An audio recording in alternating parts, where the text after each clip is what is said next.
Hi guys, in this video I'm going to show you how to increase your quality of image low quality to high quality using AI without any sign up.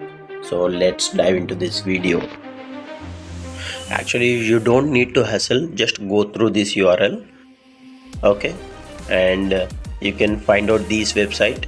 You just have to choose photo. Before that, I'm going to show you the original image of our low quality. You can see, right, this is not that much attractive and that much quality. So let's go to the website, choose a photo, and I'm just uploading it. For the video purpose, I'm just fast forwarding this loading video.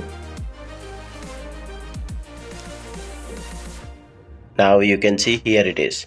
You can see when I'm hovering, right, how good clarity it is. So that's how you can actually get a good image quality for your image, right? So you can see, right, just click save button and your image is downloaded, actually downloading.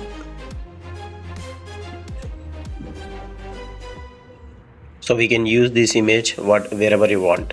So you can see that's how we can change our image quality.